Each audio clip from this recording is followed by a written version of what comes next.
My dear students, today is a Teachers' Day. That is very auspicious day for all of us, and from me, a lot of wishes to all of you, and may have God's blessings upon you with knowledge of light. With that, I start today present continuous tense. As I have taught you present indefinite tense, and perhaps I have given every detail of that tense and hope that you will have understood well. But if you have any problem, you can send your problem through the comment box. I will satisfy you in all aspects. Now today I start present continuous tense. What I start? Present continuous tense. Present continuous tense.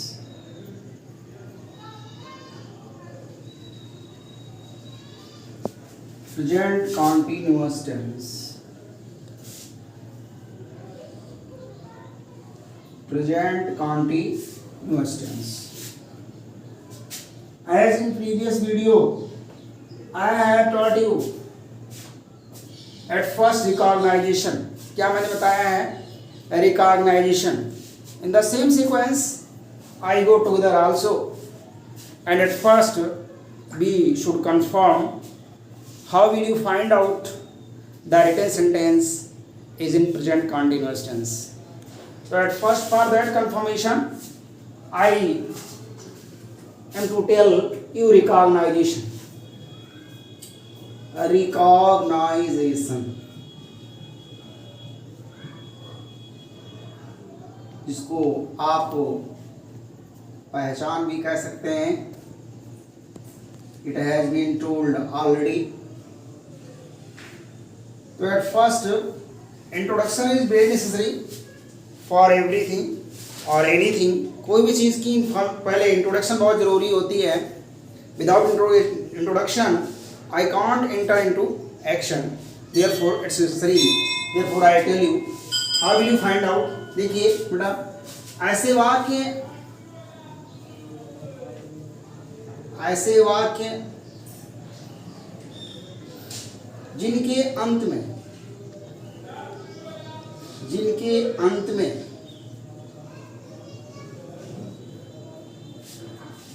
रहा है, रही है,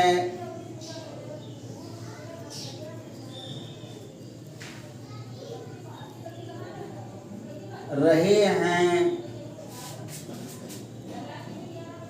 रहा हूँ या रही हूँ आदि शब्द आते हैं. आदि में से कोई आते हैं. आदि में से कोई आते हैं. प्रेजेंट कॉन्टिन्यूअस टेंस कहलाते हैं. टेंस कहलाते हैं.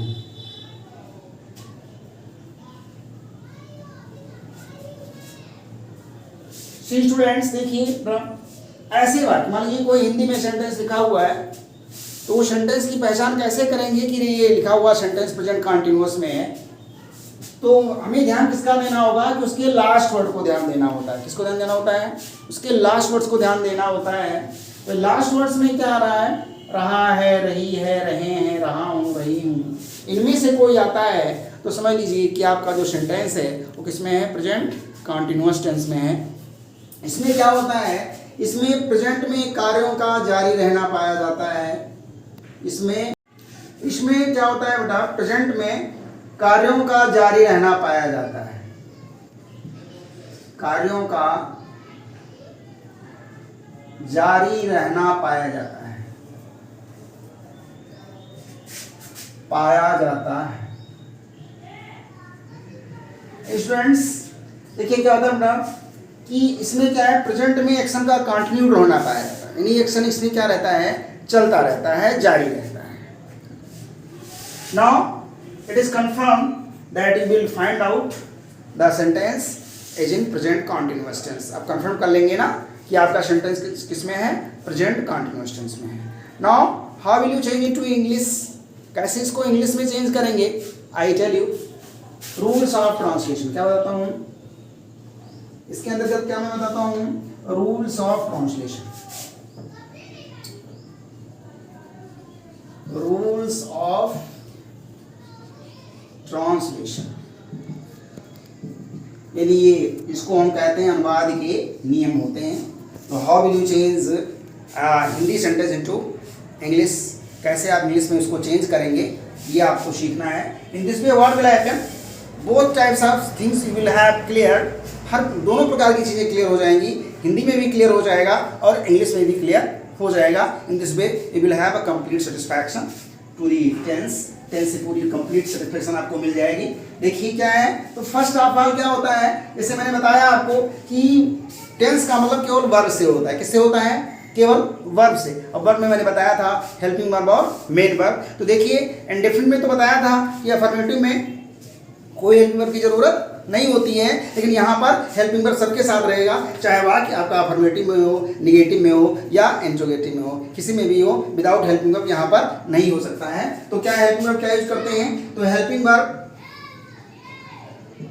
वर्ब इज एम या आर, स्टूडेंट्स इज एम या आर में से किसी एक का प्रयोग किया जाता है। हेल्पिंग वर्ब इज एम या आर में से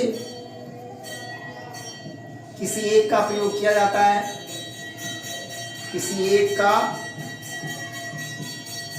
प्रयोग करते हैं।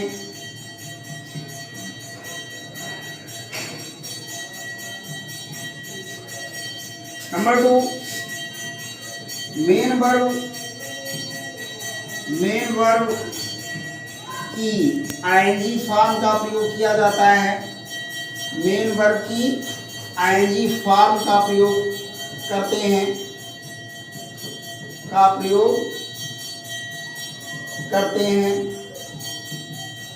नंबर 3, अन्य शब्दों का जो ट्रांसलेशन है, अन्य शब्दों का अनुवाद यानी ट्रांसलेशन जो होता है पूर्वोक्त करते हैं। पूर्वोक्त मीन्स जैसे पहले किया जाता था जो इंडेफिनिट में है उसी तरीके से पूर्वोक्त करते हैं। अन्य शब्दों का अनुवाद क्या है, पूर्वोक्त करते हैं। तो इस तरीके से हम इसका स्ट्रक्चर बना सकते हैं। क्या होता है इसका स्ट्रक्चर, क्या हो जाएगा, जो स्ट्रक्चर होगा वो ऐसे होगा। देखिए स्टूडेंट्स, स्ट्रक्चर कैसे होगा, मान लीजिए अफर्मेटिव में है आपका सेंटेंस, किसमें है, अफर्मेटिव में है, किसमें है, अफर्मेटिव में। तो कैसे बनाएंगे, देखिए स्ट्रक्चर, सबसे पहले किसकी इंग्लिश लिखेंगे, सब्जेक्ट की, इसके बाद तुरंत क्या लगा देंगे, इज, एम या आर में से किसी एक का प्रयोग करते हैं। फिर क्या होता है, मेन वर्ब की फर्स्ट फॉर्म लगा देते हैं, फिर आईएनजी लगाएंगे और इसके बाद में ऑब्जेक्ट की इंग्लिश लिखेंगे और ऑब्जेक्ट के बाद फिर अदर वर्ड, इसको हम कॉम्प्लीमेंट का भी संबोधन दे सकते हैं या कॉम्प्लीमेंट का भी नाम दे सकते हैं। तो in this way there will be structure of the affirmative sentence. इस तरीके से क्या होगा, अफर्मेटिव का स्ट्रक्चर इस तरीके से होगा। Now I tell you negative structure. Negative में क्या होगा, यदि आपका सेंटेंस नेगेटिव में है, किसमें है बेटा, नेगेटिव में है, तो नेगेटिव में है तो क्या करते हैं, यानी सब्जेक्ट आपका वैसे ही रहेगा, इज एम रहेगा और इसके तुरंत बाद क्या होता है, नॉट लगा देते हैं। क्या लगा देते हैं, नॉट लगाएंगे और इसके बाद फिर एम बी फर्स्ट लगाएंगे, फिर आईएनजी और इसके बाद फिर ऑब्जेक्ट, और ऑब्जेक्ट के तुरंत बाद क्या होता है, अदर वर्ड, या फिर इसको हम कॉम्प्लीमेंट भी कह सकते हैं। Now be go to the interrogative sentence. हम चलते हैं किसमें, इंट्रोगेटिव में। तो यदि आपका देखिए स्टूडेंट्स, आप इसको नोट करते रहिएगा बेटा, सही से नोट करते रहिएगा। यदि नोट नहीं करोगे तो सही से आपके पास सुरक्षित नहीं रह पाएगा, जिसकी वजह से कुछ कमियां हो सकती हैं, कभी भूल भी सकते हो, इसलिए बराबर इसको नोट करते रहिए, इसका नोट सही से बनाते रहिए। देखिए अब निगेटिव जैसे आया है, told you affirmative and negative, now I start interrogative. अब मैं आपको क्या बताता हूँ, इंट्रोगेटिव बताता हूँ। इंट्रोगेटिव देखिए, इंट्रोगेटिव नोट कीजिए, इंट्रोगेटिव का स्ट्रक्चर कैसे होगा, अफर्मेटिव निगेटिव का पहले नोट कर लीजिए और इसके तुरंत बाद क्या है मैं इंट्रोगेटिव आपको बताता हूँ। क्या बताता हूँ, इंट्रोगेटिव का स्ट्रक्चर। देखिए इंट्रोगेटिव जैसे आपका सेंटेंस है, जैसे आपको मैंने बताया है कि इंट्रोगेटिव सेंटेंस दो प्रकार के होते हैं। फर्स्ट क्या होता है, हिंदी में क्या से शुरू होता है, जो इंग्लिश में हेल्पिंग वर्ब से शुरू होता है, और ये बताया है कि ऐसे वाक्य हिंदी में होते हैं जो इनके बीच में क्वेश्चन वर्ड आता है और इंग्लिश में उसे क्वेश्चन वर्ड से शुरू किया जाता है। तो देखिए फर्स्ट ऑफ ऑल क्या बताते हैं, यदि आपका सेंटेंस किसमें है, इंट्रोगेटिव में है, किसमें है, इंट्रोगेटिव में। तो इंट्रोगेटिव में क्या होता है, फर्स्ट टाइप का क्या होता है, क्या शब्द से शुरू होने वाला वाक्य होता है। क्या होता है बेटा, क्या शब्द से शुरू होने वाले वाक्य। तो क्या शब्द से वाक्य आप शुरू हो रहे हैं, तो उसके लिए स्ट्रक्चर क्या होता है, सबसे पहले हम क्या लगाते हैं, इज, फिर इसके बाद क्या लगाएंगे, एम या आर। ये जब आर में से किसी एक का प्रयोग करते हैं और इसके बाद फिर क्या होता है, सब्जेक्ट की इंग्लिश लिखते हैं। सब्जेक्ट के बाद क्या है, नॉट आता है तो नॉट लगा देते हैं। फिर इसके बाद क्या होता है, मेन वर्ब की फर्स्ट फॉर्म क्या लगाते हैं, मेन वर्ब की फर्स्ट फॉर्म, और फिर इसके बाद आईएनजी, और फिर इसके बाद क्या होता है, ऑब्जेक्ट, और फिर क्या होता है, अदर वर्ड की इंग्लिश लिख देते हैं और उसके बाद क्वेश्चन मार्क पुट कर देते हैं। तो इस तरीके से आपका जो क्या शब्द से शुरू होने वाले वाक्य क्या इंग्लिश में कहते हैं यस या नो टाइप वाले जो सेंटेंस होते हैं, तो इनका स्ट्रक्चर इस तरीके से होता है। अब देखिए यदि ऐसे सेंटेंस है, ऐसा सेंटेंस है इनके बीच में कोई क्वेश्चन वर्ड आ रहा है, इस तरीके से है, तो फिर क्या है, जो सेकंड टाइप के कहलाते हैं, क्या कहलाते हैं, सेकंड टाइप के होते हैं। ऐसे वाक्य जिनके बीच में ऐसे वाक्य जिनके बीच में कोई क्वेश्चन वर्ड आता है,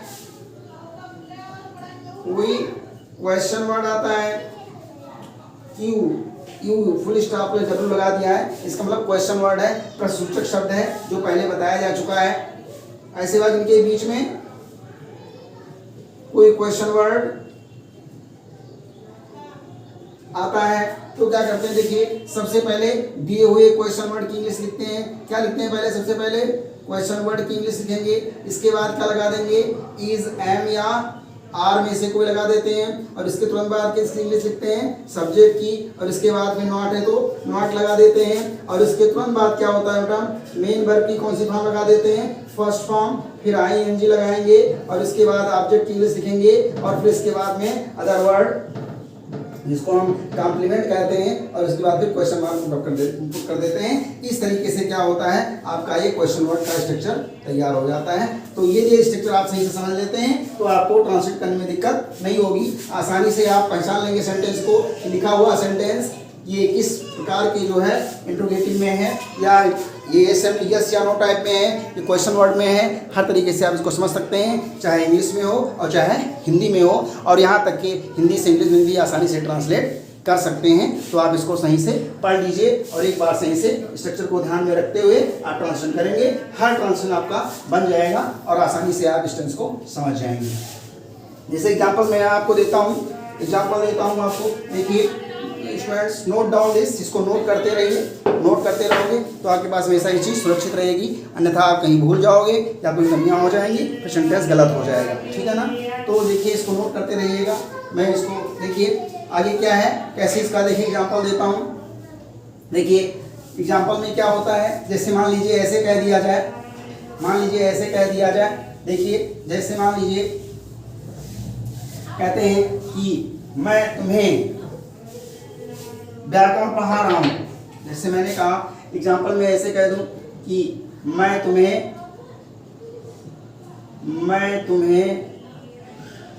व्याकरण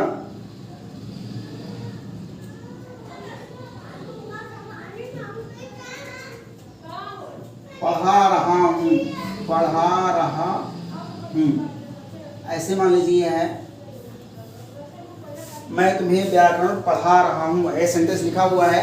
और इसको मान लीजिए आपको वो इंग्लिश में, हिंदी में लिखा हुआ है, इसको इंग्लिश में कन्वर्ट करना है। तो फिर कैसे करेंगे? पहले हम टेंस की पहचान करेंगे। सबसे पहले किससे पहचान करेंगे? टेंस की। टेंस में देखिए लास्ट में क्या आ रहा है? रहा हूँ आ रहा है। तो इससे कंफर्म हो गया कि आपका जो सेंटेंस है वो किसमें है? प्रेजेंट कॉन्टिन्यूअस में। किसमें है? प्रेजेंट कॉन्टिन्यूअस में। और जैसे आपको बताया गया है कि टेंस का मतलब किससे होता है? केवल किससे होता है? हेल्पिंग वर्ब से और मेन वर्ब से। किससे मतलब होता है? हेल्पिंग वर्ब और मेन वर्ब से। तो ये चीज़ आपको बताई जा चुकी है कि हेल्पिंग वर्ब क्या लगाएंगे यहाँ पर? ये जवाब में से कोई लगाएंगे। और फिर मेन वर्ब की कौन सी फॉर्म यूज करेंगे? आईएनजी फॉर्म यूज करेंगे। तो देखिए पहले हम क्या लिखते हैं, देखिए सब्जेक्ट की इंग्लिश पहले लिखते हैं। स्ट्रक्चर के अकॉर्डिंग आपको पता ही है कि सबसे पहले क्या लगाते हैं? सब्जेक्ट। फिर क्या होता है? ये जवाब में से कोई लगाते हैं। फिर मेन वर्ब की फर्स्ट फॉर्म की आएंगी। और इसके बाद फिर क्या होता है? ऑब्जेक्ट प्लस अदर वर्ड की इंग्लिश लिखते हैं। देखिए सबसे पहले सब्जेक्ट लिखेंगे। सब्जेक्ट क्या है? मैं मीन्स क्या हो जाएगा? आई। अब आई के बाद इज लगाएं कि एम लगाएं कि आर लगाएं, तो इस चीज को भी कंफर्म कर लीजिए कि कब इज लगाया जाता है, कब एम और कब आर लगाया जाता है। तो देखिए बेटा क्या होता है, इसको नोट में थोड़ा बना लीजिए कि मान लीजिए सिंगुलर सब्जेक्ट होता है। क्या होता है? Singular subject. सिंगुलर सब्जेक्ट या ही, शी, इट में से कोई आता है। इट में से कोई आता है तो क्या लगाते हैं? इसके लिए इसका प्रयोग करते हैं। और यदि प्लूरल सब्जेक्ट, क्या होता है? प्लूरल सब्जेक्ट या वी, यू या दे में से कोई आता है तो क्या लगाते हैं बेटा?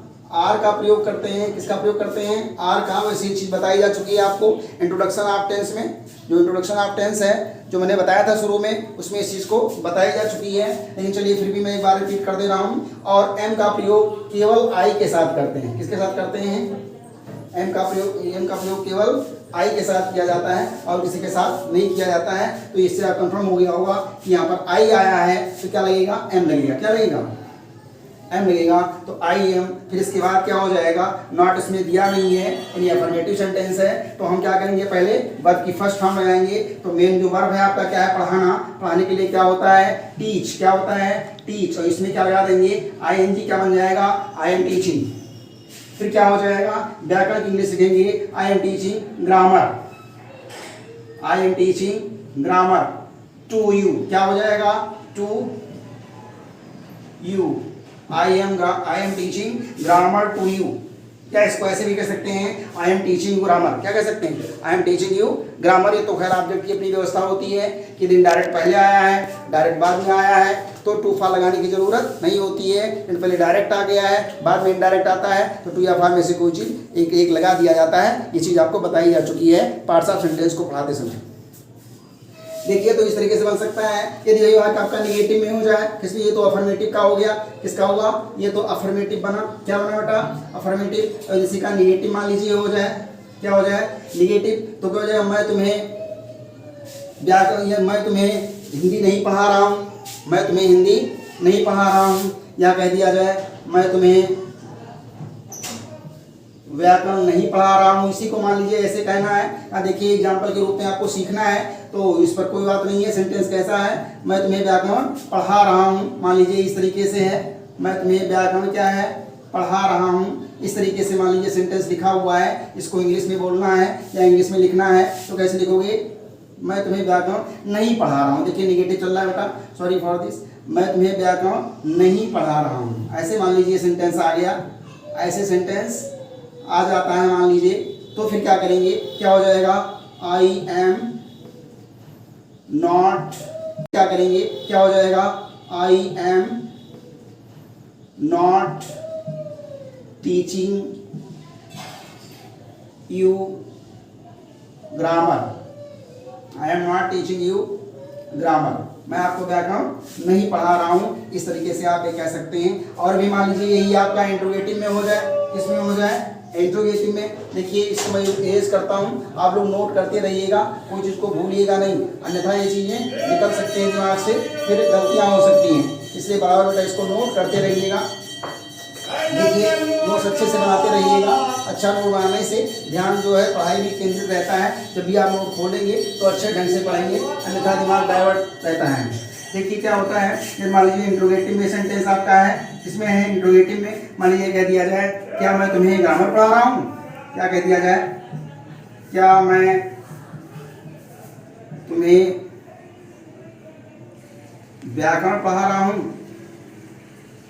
व्याकरण नहीं पढ़ा रहा हूँ, ऐसे मान लीजिए कह दिया जाए क्या मैं तुम्हें व्याकरण नहीं पढ़ा रहा हूँ, ऐसे कह दिया जाए तो क्या हो जाएगा, am I not teaching you grammar, am I not teaching you grammar, इस तरीके से हो जाएगा। और इसको ऐसे कह दिया जाए कि मैं तुम्हें क्या पढ़ा रहा हूँ, अभी ऐसे कह दिया जाए, क्या कह दिया जाए कि मैं तुम्हें क्या पढ़ा रहा हूँ, इस तरीके से बोल दिया जाए। जो जैसे वाक्य के बीच में क्वेश्चन वर्ड आता है उस टाइप में बोल दिया जाए कि मैं तुम्हें क्या पढ़ा रहा हूँ, क्या कह दूँ कि मैं तुम्हें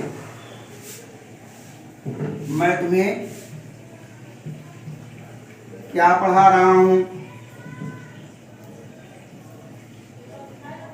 इस तरीके से बोल दिया जाए तो क्या हो जाएगा। अब यहाँ पर क्या है, बीच में आ गया है क्या, तो इसकी इंग्लिश लिखनी पड़ेगी, तो क्या हो जाएगा व्हाट, फिर इसके बाद में इज एम आर में से कोई एक लगाएंगे, क्या लगाएंगे, इज एम या आर में से कोई लगाएंगे, तो व्हाट के बाद देखिए मैं आया है तो क्या हो जाएगा am I, what am I teaching you, फिर क्वेश्चन मार्क कर देंगे। इस तरीके से आप जो है आसानी से अपने सेंटेंस को बदल सकते हैं। ये हमेशा ध्यान रखिए, यदि आपका असर्टिव में सेंटेंस है यानी अफर्मेटिव और नेगेटिव में से कोई है तो सबसे पहले सब्जेक्ट लिखा जाएगा, और यदि आपका इंट्रोगेटिव में है तो हेल्पिंग वर्ब सब्जेक्ट से पहले लगाया जाएगा। मान लीजिए क्या सबसे शुरू हो रहा है तो इसके लिए हेल्पिंग वर्ब भी लिख देते हैं, क्या लिख देते हैं, हेल्पिंग वर्ब भी लिख देते हैं।